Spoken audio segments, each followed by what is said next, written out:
Saludos amigos, gracias por la amabilidad de la compañía. Soy Cristino del Castillo y este es su programa A Quemarropa.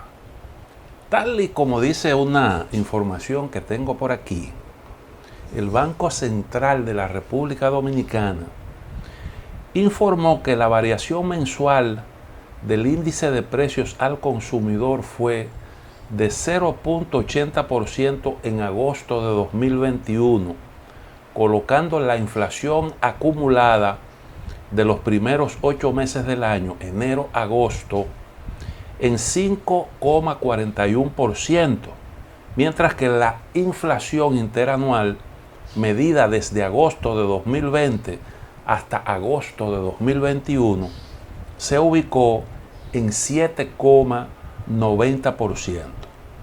El informe mensual del Banco Central explica que el resultado del índice de precios al consumidor de agosto fue incidido de manera importante por el alza del precio registrada en el pollo fresco.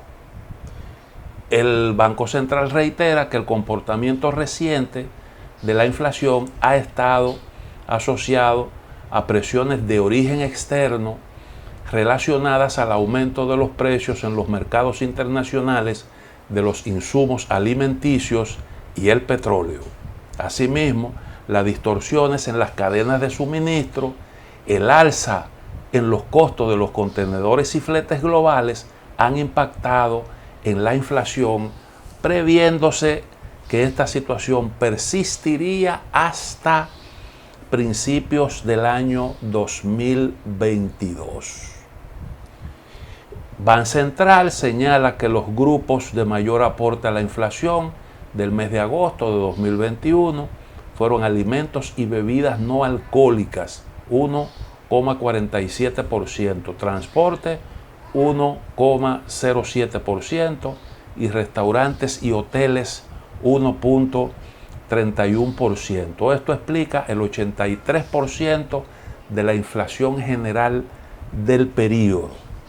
Las alzas de precios de mayor aporte fueron pollo fresco 7,70%, ajo 22,23%, refresco 5,76%, cebollas 11,63%, tomates 19,38%, carne corriente de res 4,14%, ajíes 9,80%, aceite de soya 1,37%, piña 12,44%, salami 0,91% y arroz 0,25%.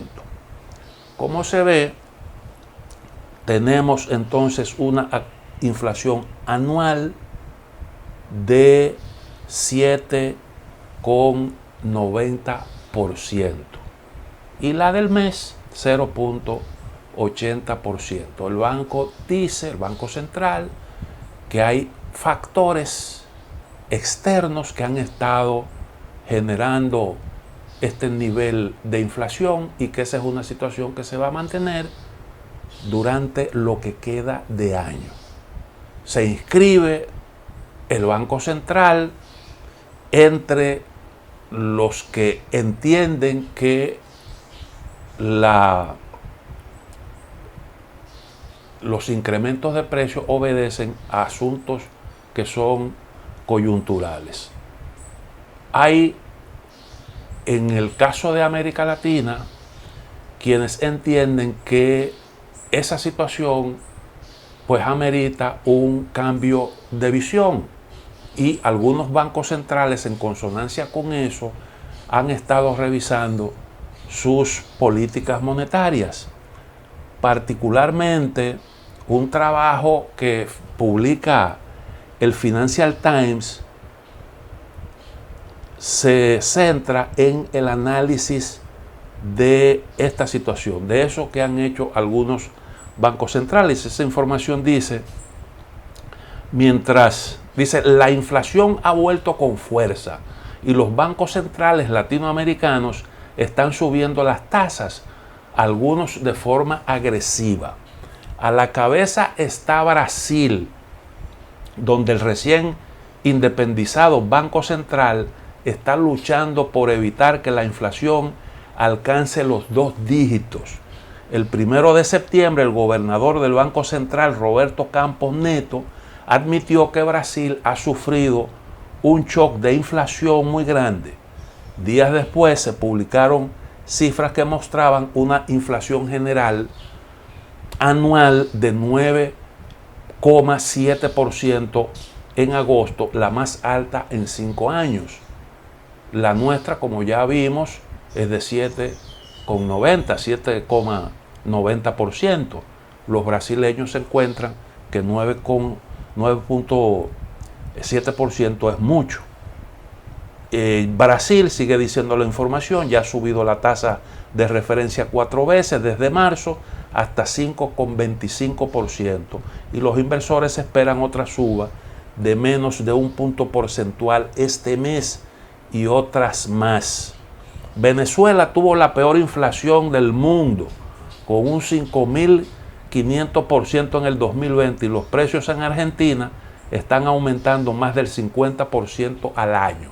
Sobre Argentina, nosotros en el programa de ayer comentamos el impacto de esos altos niveles de inflación en las primarias simultáneas que se celebraron el pasado domingo y que representaron para el partido gobernante uno de los peores desastres en mucho tiempo.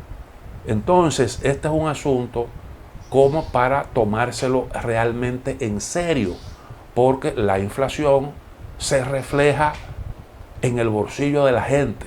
La inflación carcome los ingresos, y en países como el nuestro, en donde la gente tiene ingresos fijos que son mínimos, esto representa un verdadero problema.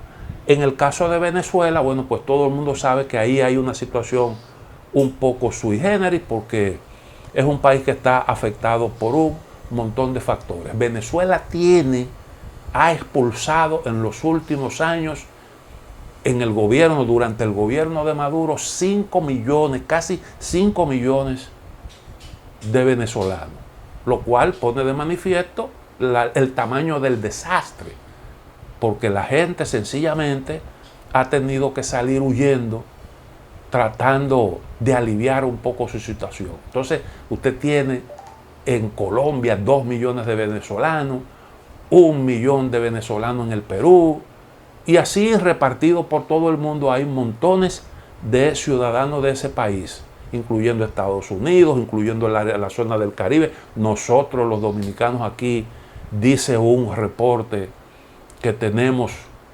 114,000 venezolanos, esa es la cifra que se ofrece en un trabajo que consulté. Bueno, pues eso da una idea de por dónde anda la situación en ese país, que reitero, es una situación muy anormal. En México los precios básicos subieron el mes pasado a un ritmo más alto desde 1999, y el Citibank espera una inflación para 2021 de 6,1%.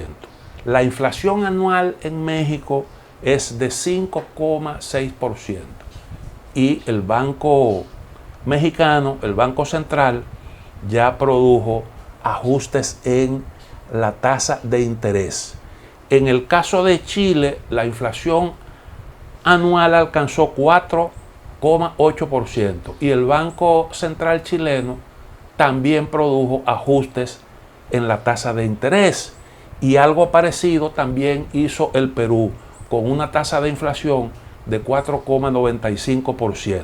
Colombia, que tiene una tasa de inflación anual de 4,4%, hizo también lo propio, endureciendo su política monetaria. En el caso de República Dominicana, nosotros tenemos una tasa de inflación más alta que la de todos esos países.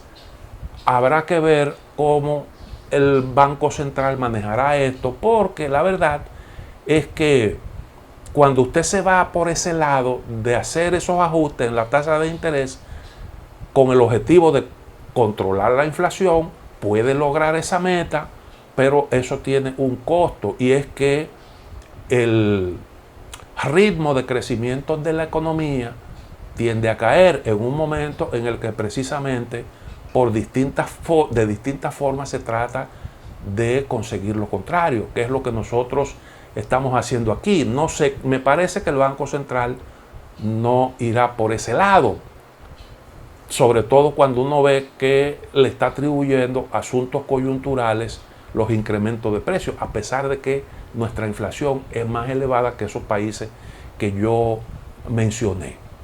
Pero eso es lo que, conociendo uno cómo se ha manejado últimamente o desde hace mucho tiempo el Banco Central, pues probablemente seguiremos insistiendo en esto. Lo que sí yo creo que hay que prestarle atención y hay que tratar de buscar algún tipo de alternativa, buscar alguna respuesta, es a ese incremento de precios que se refleja en los bolsillos de la gente. No podemos seguir viendo eso como que es una cuestión que nosotros vamos a terminar superando y que volveremos a la normalidad.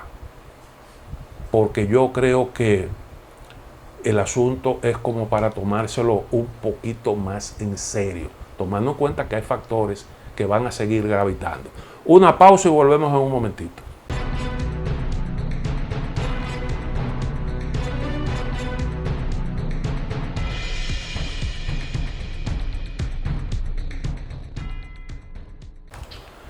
El vicepresidente del Estado Mayor Conjunto de las Fuerzas Armadas de los Estados Unidos, general John Hyten, habló sobre las consecuencias que puede ocasionar un hipotético conflicto armado con Rusia y China, y explicó por qué nunca su país confrontó de forma directa a la URSS. Y estas fueron literalmente sus palabras.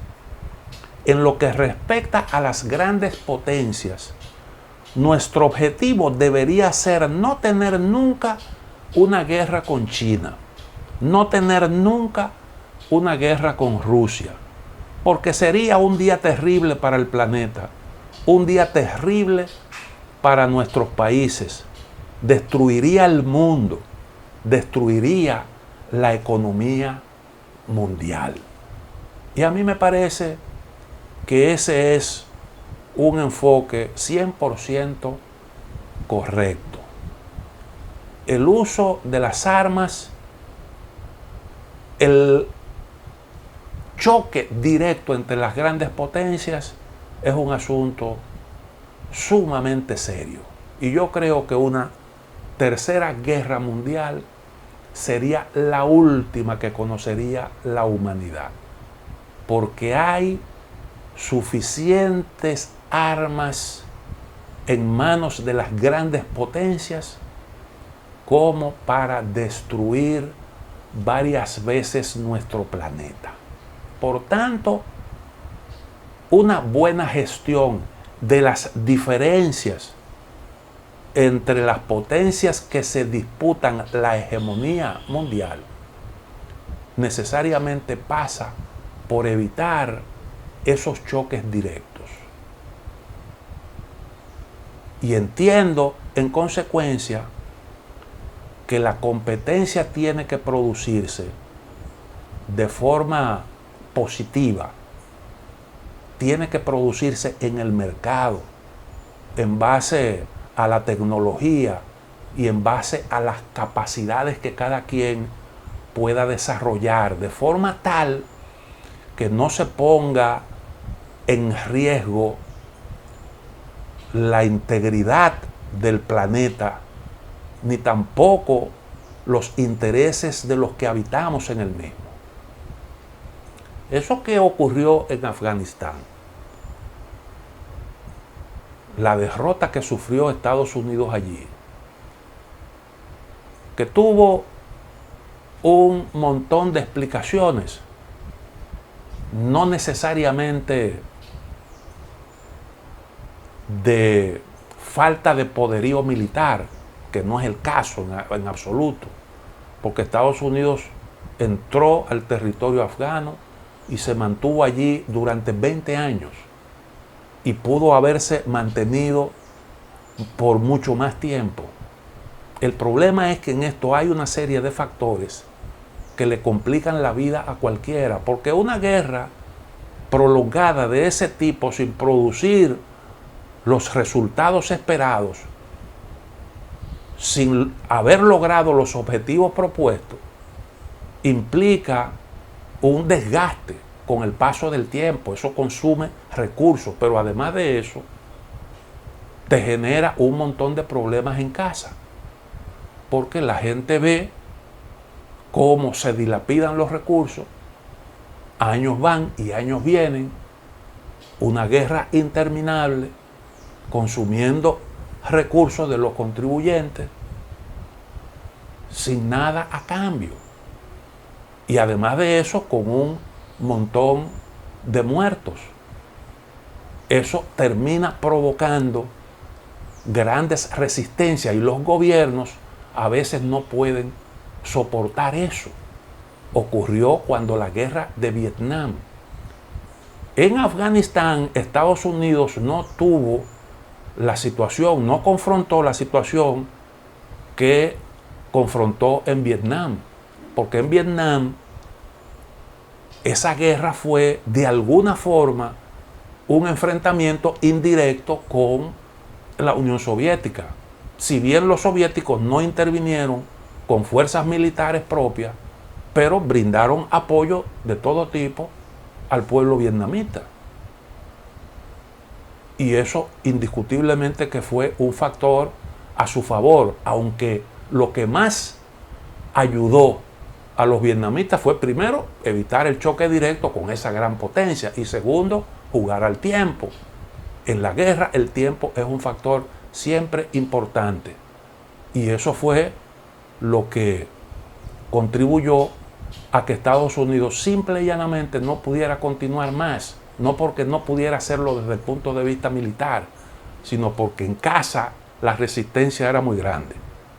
En el caso de Afganistán, no hubo ese enfrentamiento indirecto, porque ahí ni estuvo detrás de los talibanes la fuerza de Rusia, las manos de Rusia, ni estuvieron tampoco las manos de China, porque a Rusia no le interesaba el retorno al poder de los talibanes, porque ellos lo declararon grupos terroristas por los vínculos que han tenido con grupos radicales internos de la Federación Rusa.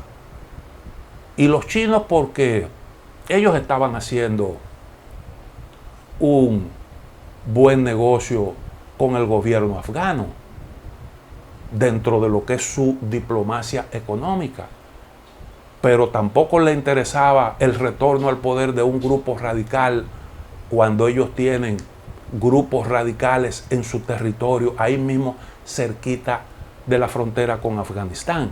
Entonces Estados Unidos estuvo ahí sin no tuvo ese enfrentamiento indirecto con grandes potencias.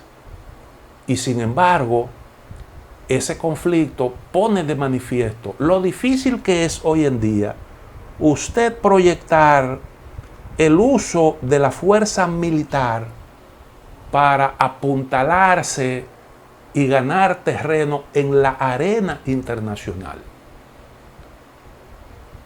La práctica demuestra que ese camino entraña un montón de riesgos. Tanto así que Estados Unidos, después de la Guerra Fría, no ha ganado ninguna. La única guerra que Estados Unidos ha ganado de forma contundente después de la Segunda Guerra Mundial fue la Guerra Fría, la única. Y no fue una guerra en donde las armas jugaron el rol fundamental, sino una guerra que la decidió el mercado. Es verdad que los rusos sufrieron una derrota en Afganistán. Eso los debilitó económicamente. Eso produjo gravísimas contradicciones a lo interno de la URSS. Ustedes recordarán el fallecimiento, después lo que ocurrió después de la muerte de Brezhnev. Vino Andropov, que era de línea dura, con el interés de reconstruir el sistema, con una clara política contra la corrupción. Hubo incluso altos funcionarios del gobierno que fueron fusilados, pero Andropov duró muy poco en el gobierno. Hay muchas conjeturas con respecto a qué fue lo que ocurrió ahí. El asunto es que después le sucedió a Chernenko. Chernenko era de la misma línea de Brezhnev, la línea blanda, como le llamaron. Duró también poco en el poder porque falleció, y después entonces vino Gorbachev. Y Gorbachev retornó con su política de la perestroika, con el objetivo de darle oxígeno al sistema, de producir transformaciones para sacar a ese país de la grave situación en que se encontraba. Y todo eso era la manifestación, la expresión de graves contradicciones a nivel de la cúpula dirigencial del Estado y el partido. Y eso como consecuencia a su vez de esa derrota debilitante que sufrió en Afganistán. Algo parecido está sufriendo Estados Unidos como consecuencia de esa derrota, que es más grave de lo que mucha gente se imagina. ¿Cómo se expresa esto? Yo se lo voy a explicar, mi punto de vista al respecto, pero permítanme primero hacer una pequeña pausa.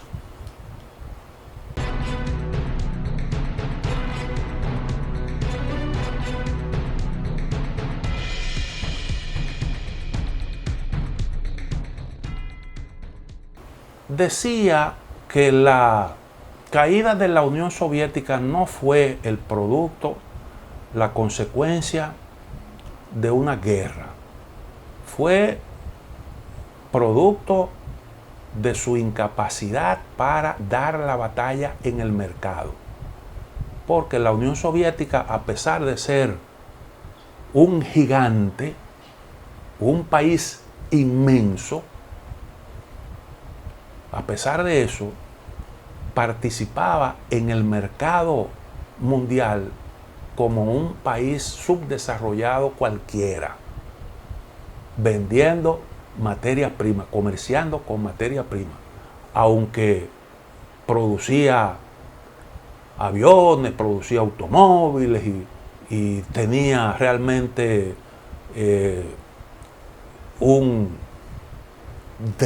cierto desarrollo de la ciencia y la tecnología, pero eso limitado a determinadas áreas. En el mercado mundial participaban, reitero, como un país subdesarrollado cualquiera, y eso hacía de ese país un gigante débil, con los pies de barro, si se quiere.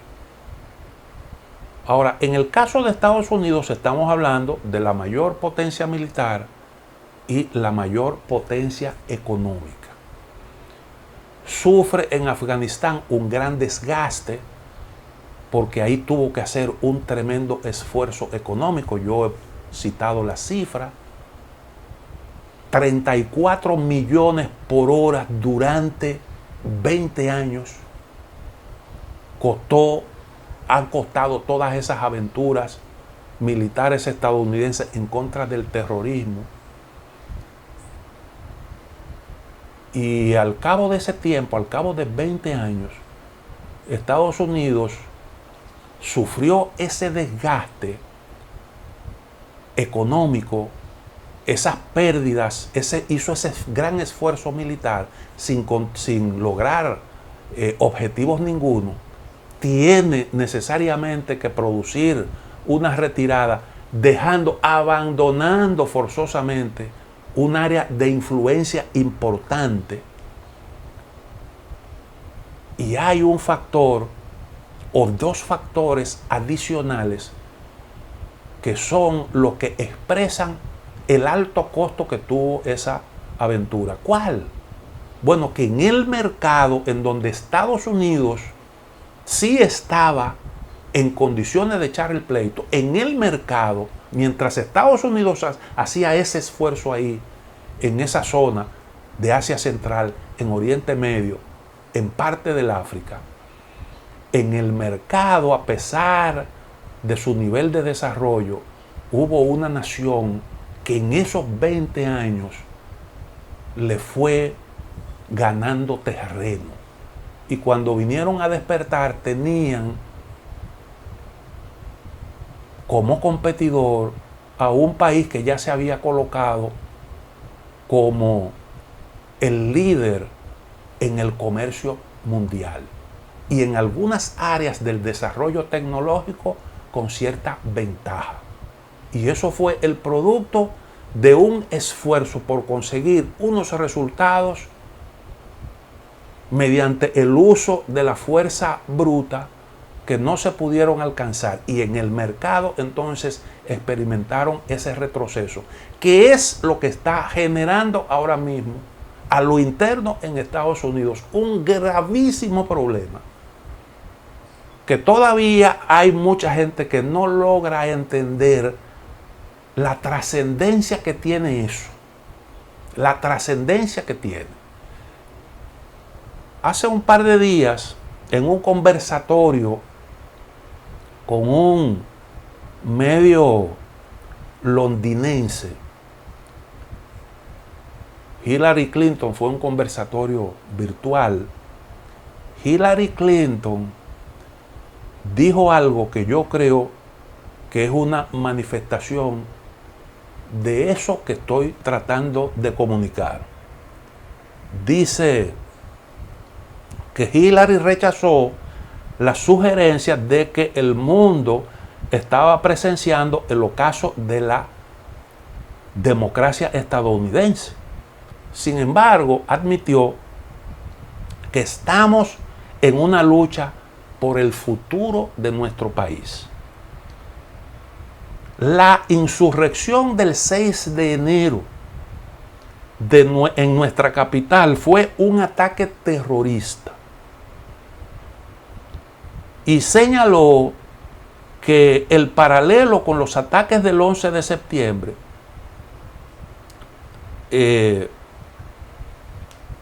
que hay un paralelo con los ataques del 11 de septiembre.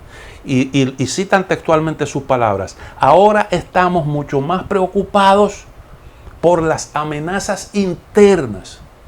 Y hay quienes dicen que no se puede equiparar tener aviones en el World Trade Center y la terrible pérdida de vidas. Pero está llamando la atención sobre eso que ella entiende que son expresiones de terrorismo interno, con unos grupos de derecha radicalizados y que tienen un líder como el señor Donald Trump, que se ha dedicado y que tiene como estrategia obstruir la gestión de gobierno del presidente Biden. Eso se asemeja un poco a lo que está ocurriendo en Estados Unidos. Fíjense las contradicciones tan profundas, cómo se manifiestan allí.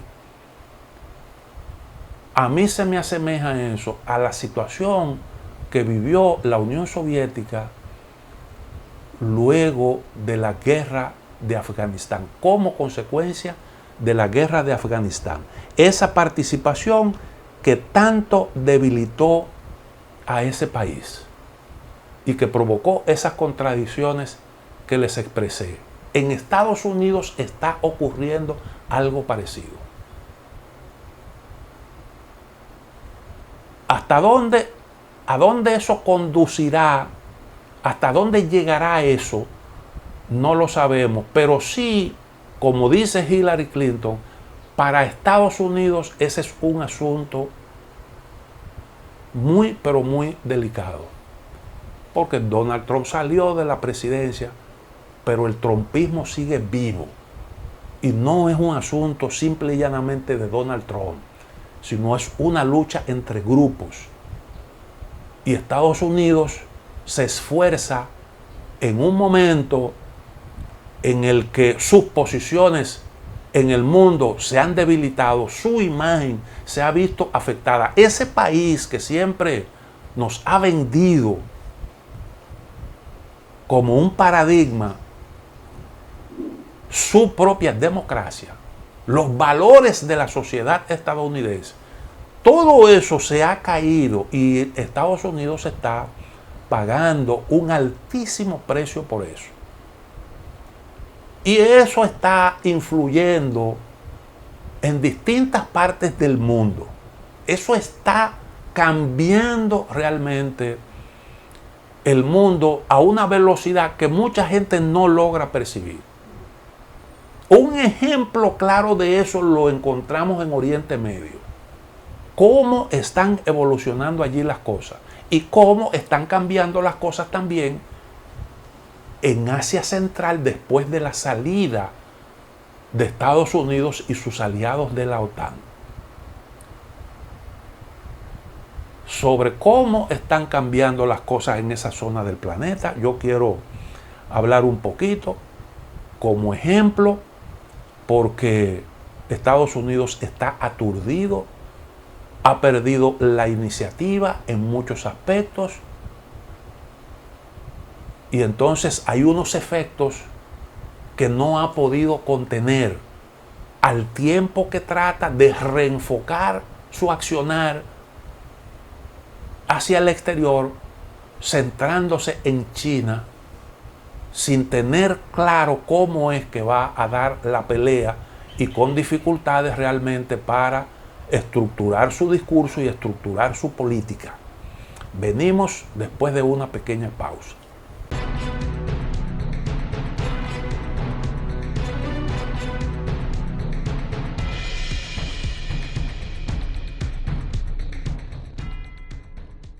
Hay dos trabajos de la autoría de Shlomo Ben Ami, que fue ministro de Relaciones Exteriores de Israel.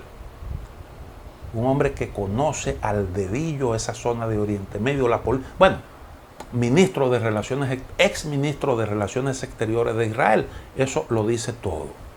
Entonces él publica en Project Syndicate dos trabajos sumamente importantes que los recomiendo. Gestionar un nuevo orden en Oriente Medio. Ese es uno. Y otro, la oportunidad iraní de Biden. Él allí habla sobre un proceso de reorganización de Oriente Medio actualmente en curso. Y hay algunos factores que están impulsando esos cambios. ¿Cuáles son esos factores? Bueno, en primer lugar, la retirada de Estados Unidos de Afganistán y su interés en producir, en centrar su atención fundamentalmente hacia esa zona del lejano Oriente, dejando de priorizar Oriente Medio. En un contexto, dice Shlomo Ben Ami, caracterizado por creciente, no lo dice así con estas palabras, pero yo lo estoy diciendo con las mías, traduciendo algunos de sus ideas, de creciente influencia en la zona de Irán, porque Irán ahora tiene influencia que no tenía antes de la intervención de Estados Unidos, tiene influencia en Irak, eso lo he explicado aquí yo muchas veces, en Irak, en Siria, en Líbano, que hace muchísimo tiempo que la tiene, en Yemen. Y entonces eso, pues, le incrementa la influencia de ese país en esa región. Ese es otro factor importante. Y claro está que la percepción que tienen los actores regionales, las potencias regionales, de que Estados Unidos ya no estaría en la disposición de jugársela como se la podía jugar antes por la defensa de sus intereses, eso, bueno, pues está haciendo que los países de esa zona estén pues dando una serie de pasos que están conduciendo a una reorganización de la región.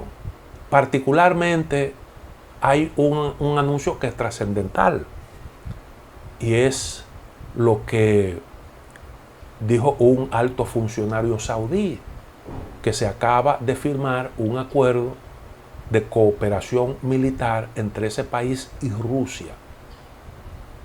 Pero al mismo tiempo hay acercamientos de países como Emiratos Árabes Unidos y la propia Arabia Saudita a Irán. Y hay unos intercambios discretos con miras a producir, a crear una situación que de alguna manera pues permita cierto equilibrio. Además, él apunta que hay un distanciamiento de Emiratos Árabes Unidos con Arabia Saudita.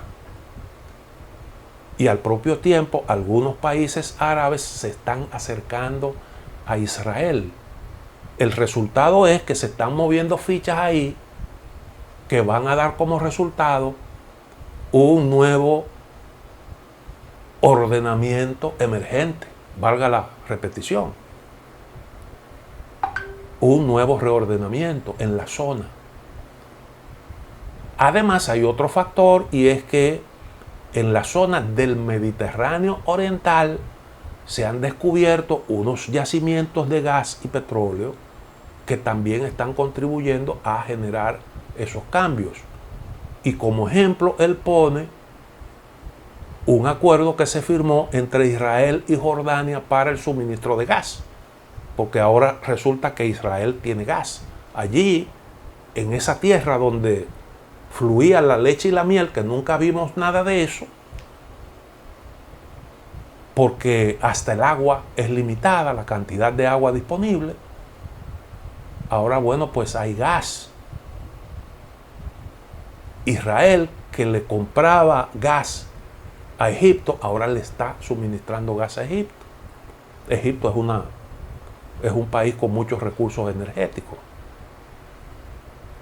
Y ese es un factor que también está acercando, generando ciertos niveles de colaboración entre estados que han tenido relaciones muy tirantes. Y eso incluso involucra a la Autoridad Nacional Palestina, países como Chipre, como Grecia. Y ese es un factor importante. Está ocurriendo eso en Oriente Medio. Al mismo tiempo, Irán tiene una situación económica, a pesar de que su influencia en la zona ha crecido, pero tiene una economía bastante debilitada por las sanciones y también por el efecto de la pandemia. Y eso abre la posibilidad de un entendimiento diplomático con Estados Unidos que, si se maneja bien la oportunidad, pues puede producir una reedición de aquel acuerdo nuclear que Biden decidió retomar, pero ha planteado una serie de exigencias que, según Shlomo Ben-Ami, son poco realistas porque prácticamente quiere cortarle las alas a Irán a cambio del levantamiento de las sanciones. Y él dice que eso no responde a una realidad. Pero queda abierta la posibilidad de un acuerdo. Y entonces, tal y como están planteadas las cosas, porque Estados Unidos, él dice que está obligado a flexibilizar un poco sus posiciones porque no le conviene otro conflicto de grandes proporciones ahí. Eso es lo que menos le conviene. Y entonces, pues, existe la posibilidad de que se pueda alcanzar cierto equilibrio como consecuencia de esos movimientos que se están produciendo. Pero en el fondo eso implica para Estados Unidos un repliegue, porque Estados Unidos necesita concentrar fuerza para echar un pulseo en otro terreno con una potencia que viene avanzando. Entonces, por el otro lado, usted tiene Oriente Medio. ¿Cómo queda la cosa allí? Estados Unidos se retira y, lógicamente, sus posibilidades de incidir ahí a partir de ahora son mínimas. ¿Quiénes son? ¿Cuáles son los jugadores que quedan ahí? Bueno, ahí queda China, queda Rusia, queda Irán, queda Pakistán, queda India. Son las potencias de la zona. ¿Qué ocurre? Bueno, los talibanes nunca se han llevado bien con los iraníes, porque los talibanes son sunitas radicales, los iraníes son chiitas y han tenido siempre esa confrontación. El gobierno, y fíjense que puede parecer hasta curioso, los gobiernos de Irán y Afganistán, con Ghani a la cabeza en Afganistán, mantenían ciertos niveles de colaboración. No obstante, a la presencia de Estados Unidos ahí tenían unos niveles de colaboración. Pero ahí los intereses de Rusia y de China no son totalmente coincidentes, porque China está interesada en tener influencia en las repúblicas de Asia Central, que son áreas de influencia rusa. Y de alguna forma los recursos energéticos de esas repúblicas centroasiáticas compiten con Rusia.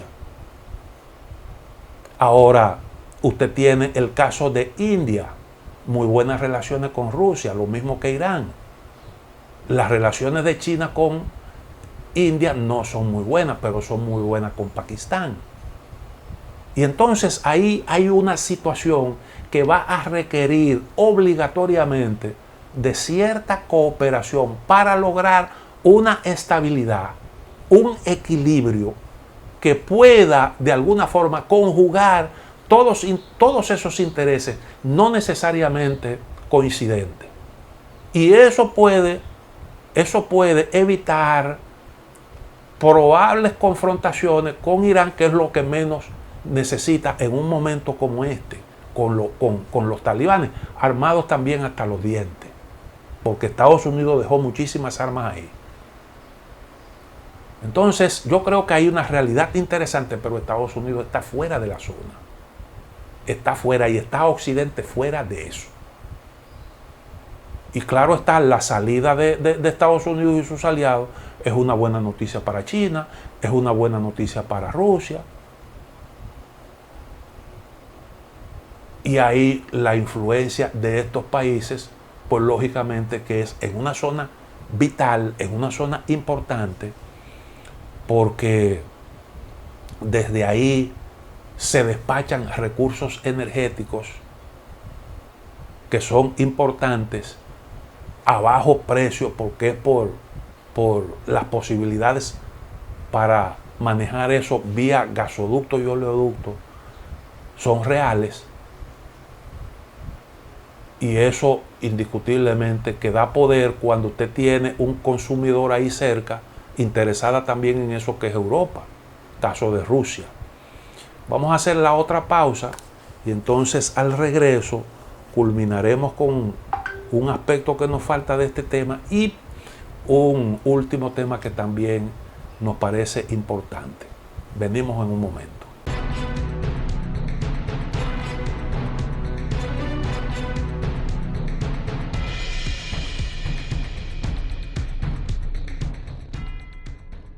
Antes de ayer el secretario de Estado de los Estados Unidos compareció ante el Congreso para dar explicaciones sobre la situación de Afganistán y la decisión del gobierno de Joe Biden de retirar las tropas de ese país. Blinken dijo algo, y es que Estados Unidos tenía ahí dos opciones: retirarse, que fue lo que hizo, lo que ordenó Biden, o permanecer dispuesto a incrementar la presencia militar en esa zona y dispuesto a entrar en una nueva escalada militar. No dio mayores explicaciones sobre eso, pero yo creo que se sobreentiende que los talibanes habían acumulado fuerza. La misma negociación del acuerdo para la retirada le dio un impulso a los talibanes, porque desde luego, desde que tú comienzas a negociar con un grupo insurgente y el acuerdo es que en caso de que se haga cargo del país, que no permita el terrorismo, ¿cuál es el mensaje? El mensaje es que Estados Unidos está consciente de que una vez se replegara, los talibanes se iban a hacer con el control del país. Y de hecho, el proceso de negociación con los talibanes como principal interlocutor y el gobierno afgano como un prácticamente simple escucha ahí, le dio esa ascendencia.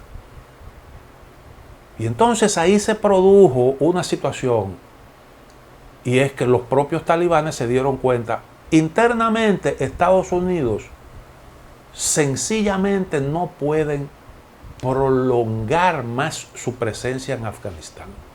Yo oí a un dirigente talibán decir: nosotros tenemos tiempo, no hay prisa, en medio de la negociación. Es decir, los que están apurados son ustedes. Y eso entonces se convirtió en un elemento de presión. Metieron presión, concentrando incluso fuerzas militares,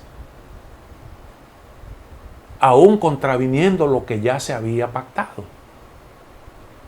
Pero hay un detalle, que era lo que se refería el secretario de Estado, y es que, bueno, ahí se produjo un fenómeno que puede tener repercusiones en el futuro.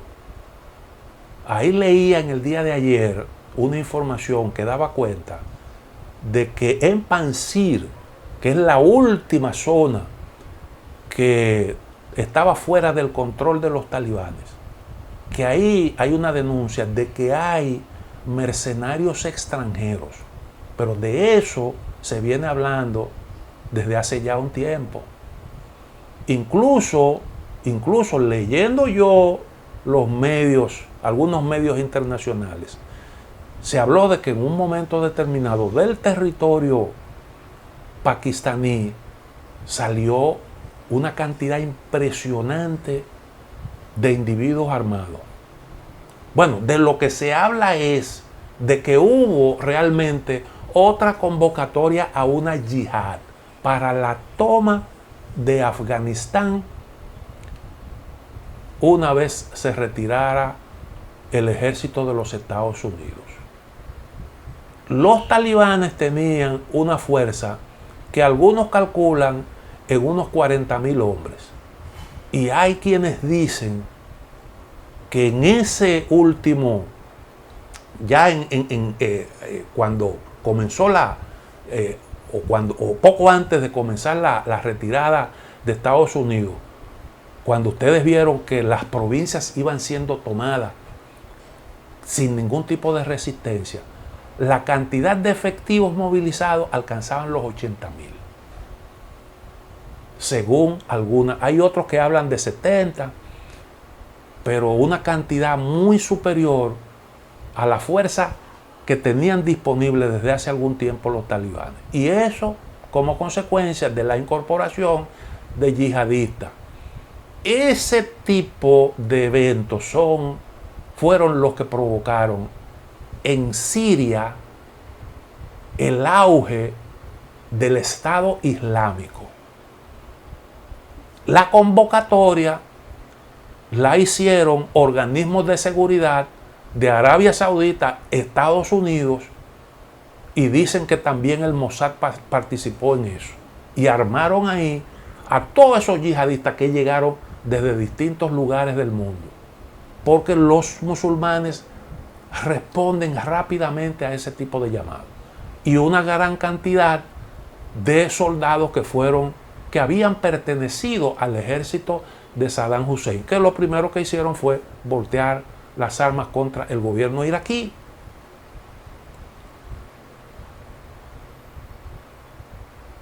Y esa convocatoria tuvo ese efecto. Ahí aparece el Estado Islámico. No es que aparece que se funda, sino que aparece con todo un ejército. Con todo un ejército. Aprovechó esa coyuntura y reclutó un montón de soldados. Y los armó con la ayuda de Occidente. El Estado Islámico era un grupo pequeño, prácticamente insignificante, de Al Qaeda, y se convirtió en un tremendo monstruo. Y entonces existe la posibilidad de que eso mismo que ocurrió ahí en el territorio sirio pueda ocurrir en Afganistán, y que con el paso del tiempo entonces venga el asunto de la recomposición, porque ahí se aglutinan un montón de yihadistas y después entonces vienen las separaciones, vienen los conflictos, y hay grupos que quedan armados pero con unos objetivos diferentes. Los talibanes son grupos que no tienen pretensiones más allá de su frontera. Es diferente a Al Qaeda o el Estado Islámico, que sí tienen pretensiones globales. Su idea es manejar una fuerza que le permita incidir en el mundo. Esa es la meta y la creación de un gran califato. Entonces es probable que en el futuro entonces pudiéramos ver grupos operando armados en el territorio afgano, no necesariamente bajo las órdenes de los talibanes, aunque los talibanes se sirvieron de ellos.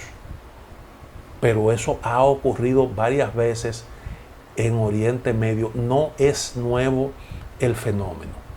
Aunque en esta oportunidad usted no tiene detrás a Estados Unidos, pero sí al gobierno, muy probablemente el gobierno de Pakistán, porque todo eso se gestó en el territorio de Pakistán. Y Pakistán tiene el ISI, que es un organismo de inteligencia y que es bastante eficiente. Pakistán es una potencia nuclear y no es verdad que ellos no iban a tener información sobre esos movimientos de individuos armados dentro de su frontera.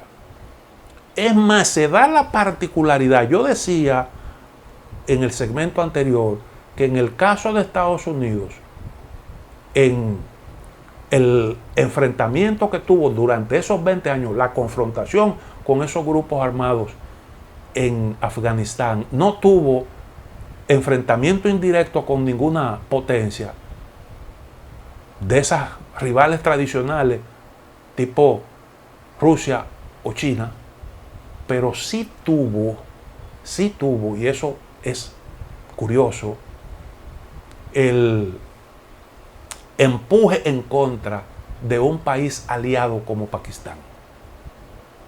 Así como suena. Eran aliados y al mismo tiempo Pakistán le daba refugio a los talibanes, porque los talibanes fueron de alguna manera una creación de Pakistán y también de Arabia Saudita. En el territorio de Pakistán viven un montón de pastunes también. Y hay un montón de sunitas. Y entonces, esas son de las particularidades. Bueno, iba a tratar otro tema, pero lamentablemente ya el tiempo no nos da para más. Así que lo dejamos aquí, será hasta mañana si Dios quiere.